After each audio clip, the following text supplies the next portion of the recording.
comment l'IA nous aidera à aller plus loin à peu près dans tous les domaines. C'est exactement ce à quoi on travaille chez Sanofi. Tu me fais rire comme ça de base.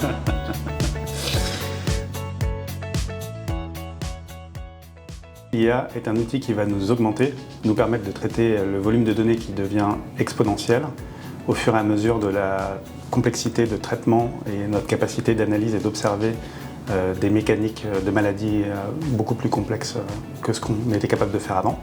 Donc il faut voir l'IA comme un outil qui va nous permettre d'aller plus loin, de délivrer des médicaments qui sont des vraies ruptures et qui vont permettre d'avoir des conditions de vie et une vie prolongée pour nos patients, et des médicaments qui arriveront sur le marché beaucoup plus tôt.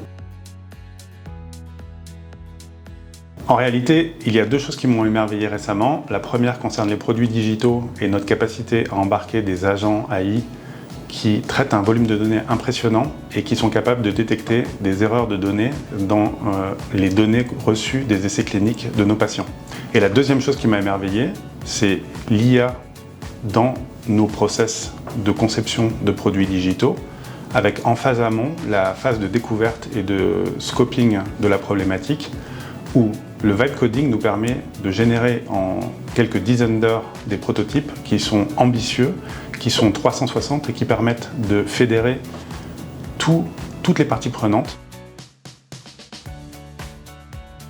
Je lui dirais que chez Sanofi, je travaille à utiliser l'IA pour transformer les processus et dès aujourd'hui permettre de délivrer des médicaments pour nos patients plus rapidement. Je pense qu'ils la connaissent par cœur. Comment pouvez-vous accélérer?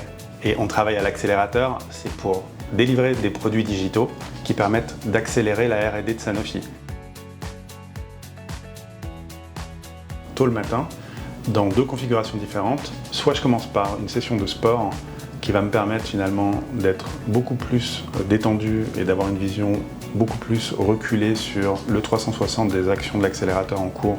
Et sinon, une deuxième configuration, c'est arriver tôt le matin et profiter du calme des plateaux vides et du noir pour finalement, pareil, voir le 360 en général sur une carte mentale de toutes les actions de l'accélérateur et ensuite d'être capable d'avoir le recul nécessaire pour être sûr de ne rien louper. Alors si c'était un scientifique disparu, ce serait Stephen Hawking, et un scientifique vivant, ce serait un de ses doctorants, Christophe Galfard. Vous l'avez compris, une de mes passions, c'est la cosmologie.